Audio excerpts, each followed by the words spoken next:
Students, today we are going to discuss about elements and compounds. Firstly, we will discuss about elements. बच्चों, आपको पता है what are elements? Elements are everywhere. Elements are building block of everything in this universe. For example, animals, trees, food, air, etc. Even during breathing, जब आप सांस लेते हो, you inhale air, and air is also made up of many elements as oxygen, nitrogen, etc. Elements consist of only one kind of atoms. इसका मतलब ये है elements एक ही तरह के एटम से मिलकर बनते हैं, इसलिए हम एलिमेंट्स को प्योर सब्सटेंस भी बोलते हैं। एलिमेंट्स को हम फॉर्मूला से रिप्रेजेंट नहीं करते, एलिमेंट्स को हम सिंबल से रिप्रेजेंट करते हैं।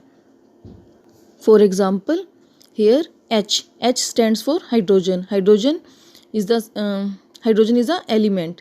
P stands for phosphorus. Phosphorus is also a element. Li lithium. Mg magnesium. Zn it is the symbol of zinc. These all are elements. We cannot divide elements into two or more simpler substances by physical or chemical means. इसका मतलब ये है कि आप elements को किसी भी physical और केमिकल मेथड से डिवाइड नहीं कर सकते। नेक्स्ट पॉइंट है हमारे पास, there are only 118 types of elements known to mankind. आपने केमिस्ट्री में पीरियोडिक टेबल में 118 एलिमेंट्स को देखा है। इट मीन्स इनका नंबर कैसा है, फिक्स है। अब हम बात करते हैं कंपाउंड्स की। Compounds always have more than one kind of atoms. इसका मतलब ये है कि जो कंपाउंड्स हैं वो अलग अलग तरह के एटम से मिलकर बनते हैं, इसलिए जो कंपाउंड्स होते हैं वो कैसे होते हैं, impure substances. We can divide compound into elements by chemical means. हम कंपाउंड्स को डिवाइड कर सकते हैं केमिकल मेथड से। There is no upper limit on the type of compounds that can be formed.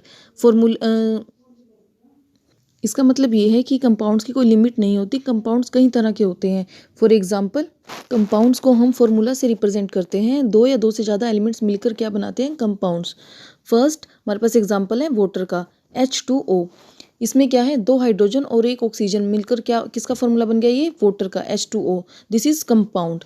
Next हमारे पास एग्जांपल है CO2। This is carbon dioxide.